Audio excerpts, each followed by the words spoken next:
គាត់តែឃើញមកគាត់ដឹងថា boy មួយចំនួនបាក់ចិត្តបោះបង់ការប្រកួតឲ្យកញ្ញាឥណ្ឌាឈ្នះដែរកាលពី round 4 នេះគឺជួបកញ្ញាឥណ្ឌាមួយ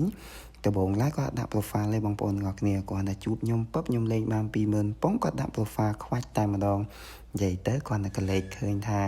កញ្ញាឥណ្ឌាដាក់ profile ពឹប profile មានអារម្មណ៍ថាចំគេចង់ដាក់អន្ទាក់គាត់តែដឹងថាគេដាក់អន្ទាក់ពឹប profile ក៏មិនបធូរដៃប្រហែលដែរចង់ប្រស្មោះម្នាក់នេះអត់ចេះបធូរដៃឲ្យកញ្ញាដើម្បីដោះដូរជាមួយនឹងសម្រស់ហ្នឹងណា profile ប្រស្មោះចំម៉ាយបាទបងប្អូនទាំងអស់គ្នាលេងមួយកញ្ញាឥណ្ឌាម្ដងបងប្អូនទាំងអស់គ្នា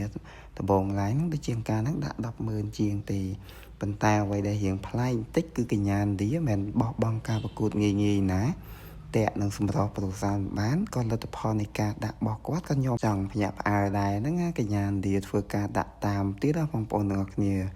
នៅពេលដែលខ្ញុំដាក់ 140,000 ហ្នឹងកញ្ញាឥណ្ឌាគាត់ធ្វើការដាក់ 6-10,000 ខ្ញុំក៏ឃើញគាត់ដាក់ 6-10,000 ក៏ខ្ញុំសម្រេចចិត្តថាដាក់ 47,000 ទៅបាទបងប្អូនទាំងអស់គ្នាមានអីថែមនិយាយទៅខ្ញុំថែមរហូតប៉ុន្តែកញ្ញាឥណ្ឌាយើងដូចជាអត់ថែមទៀតអញ្ចឹងលទ្ធផលក៏យើងឈ្នះកញ្ញាឥណ្ឌានឹងទៅហើយកញ្ញាឥណ្ឌា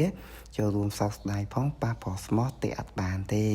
ចាំតែបោះបង់ការប្រកួតណាហើយយើងបូក50បន្ទុកទៀតអញ្ចឹងបាយបាយអ្នកនរគ្នាជួបគ្នាវីដេអូក្រោយអរគុណ